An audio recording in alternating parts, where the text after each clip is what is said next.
Okay, so you want to own a theme park, stand above the front gate before opening, watch the first cars turn into the parking lot, hear the roller coasters begin their test runs, and picture what happens next. Every family buys a ticket, a lot of them pay to park, then come the meals, the drinks, the games, the photographs, the souvenirs, and maybe the extra fee to skip part of a line. By noon, the property is full of people spending money inside a place you control. That is the fantasy. Here is the first problem. The park has already been spending money for hours. Before one guest reaches the turnstile, mechanics have checked restraints, brakes, wheels, sensors, and control systems. Empty ride vehicles have cycled through the tracks. Kitchens have opened. Restrooms have been cleaned. Security and first aid teams are in position. Pumps, lights, refrigeration, ticketing systems, and communications are already running. And the park does not know whether the crowd in the parking lot will actually arrive. A storm forecast can keep families home even if the sky later clears. A major ride can stop operating on the busiest day of the year. A park can look crowded and still produce weak cash. And one new park, built around a famous entertainment name for a reported cost of roughly $400 million, opened, filed for bankruptcy protection during its first season, and later sold for $25 million. The rides were there. The demand was not. That is the question underneath this entire business. What are you really buying when you buy a theme park, and what has to happen every single operating day for the purchase to work? The answer starts with something the front gate hides. Theme park ownership is not always one thing. In early 2026, a real estate company agreed to acquire 7 regional parks connected to Six Flags for roughly $331 million. The parks together drew about 4.5 million annual visitors, contained more than 400 attractions, and covered more than 1,600 acres. But the buyer was not planning to operate the rides. Separate companies would run the parks under long-term leases. The real estate company would own the property. The operators would hire the workers, maintain the attractions, sell the tickets, and carry the risk of a weak season. Brand rights could sit somewhere else again. So the person who owns the dirt, the company operating the park, and the company controlling the name on the sign can all be different. That is not a technical footnote. It changes the bet. The landowner wants rent and a valuable property. The operator needs enough guest spending to cover a very expensive daily machine.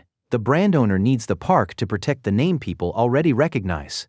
You can hold the keys to the entrance and still rent the most valuable identity inside it. The brand layer can be just as important as the land. You may own the building where a character appears without owning the character. The name, story, music, images, and merchandise rights may belong to another company under a license. That agreement can control what you build, how the property looks, what standards must be maintained, what products can be sold, and how long the permission lasts. From the guest's point of view, the character and the ride feel like one attraction. From the owner's point of view, one may be concrete and steel, while the other is a contract. That means the most emotionally valuable part of the park can also be the part you cannot keep automatically. A famous identity can support pricing, merchandise, and marketing, but it can also bring continuing fees, restrictions, and renewal risk. And the name cannot repair weak location, poor service, bad financing, or a lack of repeat demand. Hard Rock Park would later make that painfully clear. Recognition can help persuade people to notice a park. It cannot force them to return. Then there is the price of entry, and this is where the category splits in half. At one end, several established regional parks can change hands together for a few $100 million. At the other end, the wider expansion around Universal Epic Universe was widely reported at roughly $7 billion. Those are not simply cheap and expensive versions of the same product. A regional park is often built around customers who can drive there, spend the day, and sleep at home. A destination resort is trying to control a much larger part of the trip. It may connect several parks, hotels, transportation, restaurants, and licensed worlds people already know before they arrive. The regional park asks, "Will the family come this Saturday?" The destination asks, "How many days of the vacation can remain inside our system?" That difference explains why building a park is much more than buying rides. A roller coaster needs foundations, power, control systems, evacuation routes, inspection areas, trained operators, a queue, bathrooms nearby, food nearby, and enough other attractions that people will not leave after riding it once. The property needs roads, drainage, water, electricity, communications, landscaping, security, first aid, cleaning, and insurance. All of that money leaves before the business proves the public will care. A finished entrance creates a place where demand can arrive. It does not create demand.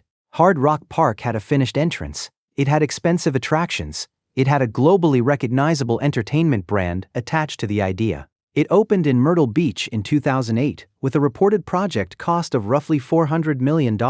From the road, it looked like the hard part had already been completed. It had not. The hard part was getting enough people through that entrance, often enough, spending enough, before the obligations attached to the park consumed the available cash. Keep that park in mind. We will come back to it after the money starts moving. Opening morning arrives. The first guest scans a ticket. This is the cleanest part of the business because admission looks like the product. It is only the first transaction. In 2025, Six Flags reported about 47.4 million visits across its portfolio. Average spending per guest visit was $61.90. Admission accounted for $33.41 of that amount. Other products sold inside the parks accounted for $28.49. At that operator, the money connected to admission was only modestly larger than the money connected to everything else the guest bought inside. That one comparison changes the entire property. The parking lot is not just storage for cars. The restaurant is not just a convenience. The gift shop is not just decoration near the exit. The game booth, the photograph, the cold drink, and the premium access product are all attempts to increase the value of one visit after the guest has already crossed the gate. Follow one family. They pay to park, they enter. One child wants a drink before the first ride. Lunch arrives several hours later. Someone plays a game while the rest of the group waits. A photograph captures the largest attraction.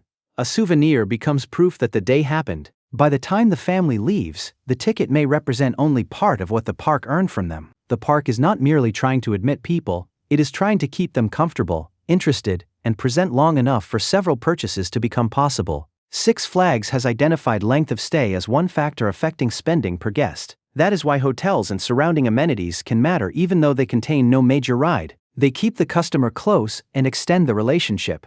But every extra hour also has a cost. Longer operating hours mean more labor, more utilities, more cleaning, and more time running machinery. A guest staying longer is valuable only when the added spending exceeds the added burden. That is the balance the public never sees. The park wants people to stay, but it cannot simply keep every light, kitchen, and ride running forever and assume the money will follow. Then there is the customer who appears to break the ticket model completely. The season pass holder. A family buys access near the beginning of the year. On the first visit, that makes sense. On the second, third, or sixth visit, they may enter without paying another full daily admission price. Why would a park invite someone back for less? Because the park has already paid much of the cost of opening that day. The attractions are staffed, the insurance exists, the kitchens are operating. The core maintenance has already happened. If the returning family arrives while there is room and buys food, drinks, merchandise, games, or premium products, the park can still earn from the visit even when the turnstile produces little new money. Six Flags reported that a higher mix of season pass attendance reduced admission spending per guest in 2025. At the same time, increased spending on food, beverages, and extra charge products help lift overall spending per guest. The pass sacrifices some money at the gate to create more chances after it. It can also bring in cash before the busiest months arrive and give a family a reason to choose the same park repeatedly instead of searching for something new each weekend. But there is a limit, and the limit is visible in the queue. A pass holder visiting on a quiet day may add useful spending. Thousands of pass holders arriving together on a peak day can fill rides, restaurants, and walkways while lowering the average admission collected from the crowd. The park can become busier and less valuable at the same time. That is why attendance is such a dangerous number when it stands alone. A turnstile counts visits. It does not tell you what each guest paid, whether that person bought anything after entry, how long the person stayed, or how much capacity the visit consumed.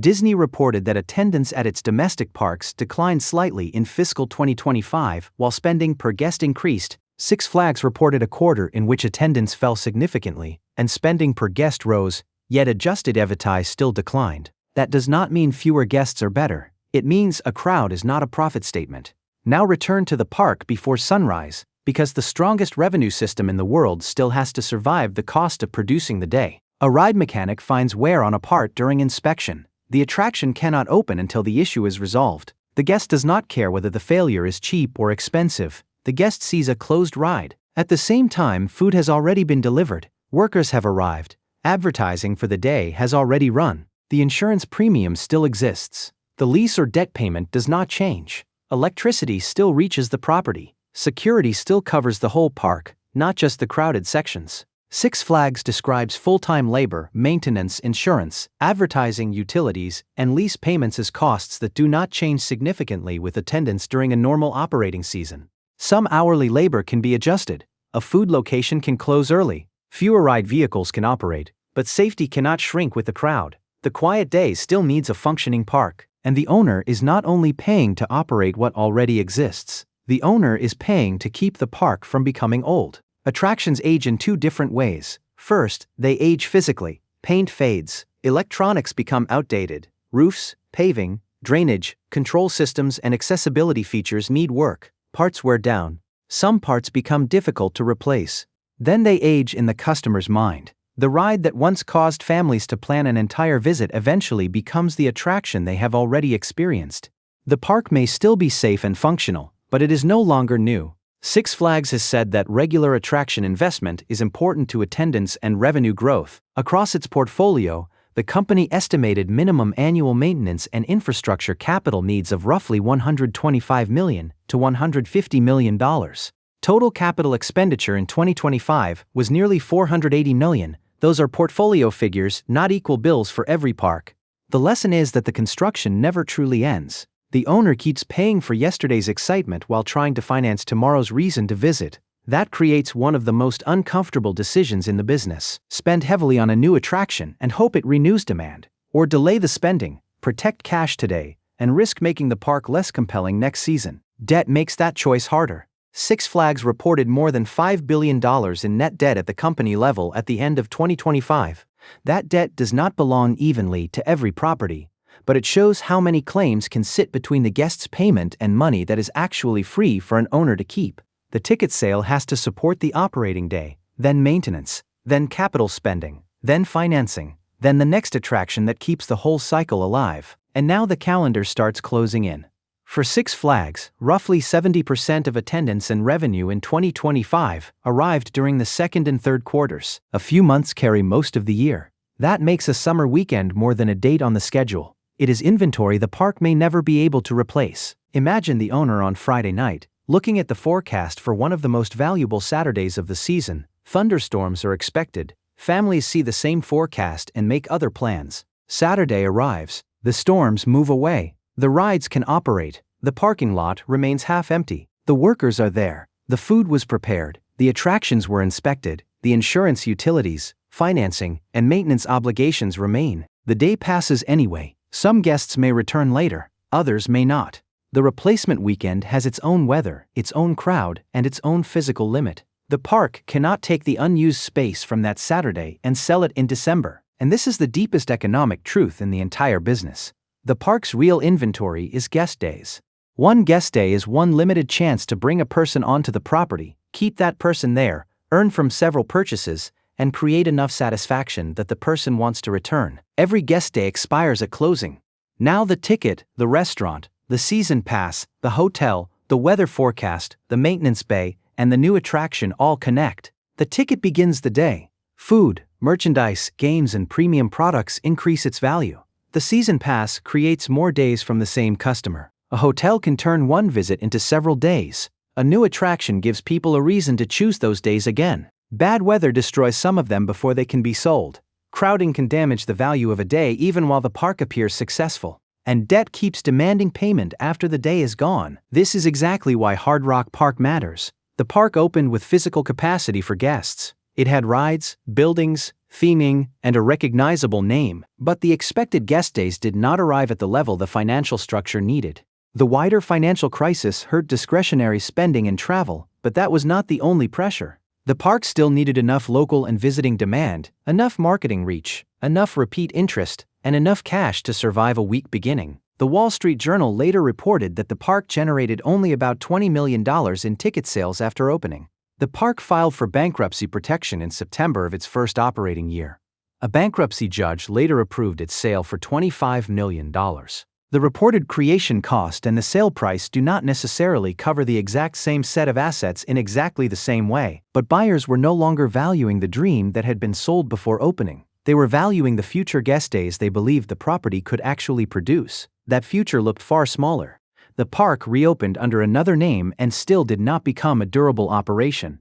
This is the part that makes theme park ownership so unforgiving. The roller coaster does not care what it cost. The entrance sign does not repay the loan. The physical property can remain impressive, while the operating business underneath it loses most of its value. Construction creates the ability to host a crowd. Only demand creates the business. So why did Universal spend billions on Epic Universe? Because it was not asking one new gate to create an entire destination alone. Epic Universe opened in May of 2025 inside an established Orlando resort system. Universal already had other parks, hotels, transportation, marketing reach, recognizable intellectual property, and customers who already understood the area as a vacation destination. The new park could do more than sell its own ticket. It could persuade a family to stay another night. It could change which resort they chose. It could strengthen hotel demand, extend the trip, and give previous visitors a reason to return. After the park opened, Comcast reported strong growth in theme park revenue and adjusted EBITDA during the fourth quarter. The company said Epic Universe helped drive domestic growth, and the added revenue exceeded the added operating costs during that quarter. That does not prove a multi-billion-dollar project has already paid for itself. The published results cover a broader theme park segment, not a standalone Epic Universe profit statement. The investment will be judged over years, not one quarter. But the early result shows the difference between a park standing alone and a park strengthening an existing system. Hard Rock Park needed the new property to create the destination. Epic Universe entered a destination that already existed and gave people another reason to remain inside it. Now imagine the same regional park living through two different years. In the strong year, the major rides stay available. Peak weekends receive workable weather. Season passes bring in early cash without overwhelming capacity. Daily tickets protect admission revenue.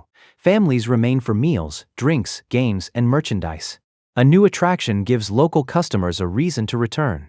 Maintenance is funded before reliability suffers. Debt and rent remain manageable. The park is not merely full, each visit produces enough value to support the next one. Then comes the weak year. A wet summer damages several of the best weekends. The park discounts tickets to rebuild attendance. More guests enter, but admission yield falls. Several attractions suffer downtime. People leave earlier and spend less. The owner postpones maintenance and delays a new attraction to protect cash. That choice helps today and weakens tomorrow. The next season arrives without a fresh reason to visit. More discounting follows. The property may still look busy on selected days, but the crowd is becoming less valuable, while the park is becoming more expensive to restore. Weak demand reduces cash. Less cash delays reinvestment. Delayed reinvestment weakens the experience. A weaker experience makes future demand more expensive to recover. That sequence is how a park can remain open while its economics begin to fail. And this cannot be solved by saying the owner should simply manage it better. Management matters, but management cannot instantly move the property closer to a large population, change the climate, erase debt, create famous intellectual property, or build a destination resort around an isolated gate. The strongest operator still needs the right conditions. So, does owning a theme park work? Yes, when demand is durable, the fixed cost base fits the size of the market, guests spend beyond admission, pricing preserves trust, attractions remain reliable, safety and maintenance are fully funded, debt is manageable, and the owner has enough capital to keep renewing the experience. The strong park does not depend on one perfect summer, one famous name, or one new ride. Its tickets, passes, food, merchandise, hotels, and attractions support one another. It can survive a weekday without sacrificing the next season. The weak park carries expensive machinery, short selling windows, fragile demand, aging attractions, and obligations that remain after the crowd disappears. It can look spectacular from the highway and still become worth far less than it cost to create. At the beginning, you imagined owning roller coasters, restaurants, gift shops, and a gate that charges everyone who enters. What you would really own is a limited calendar of chances. Every morning you would spend money to create one of those chances. Every night, whatever you failed to sell would disappear. And every season, you would have to give people a reason to buy the same kind of day again. The rides make the day possible. The return visit makes ownership work.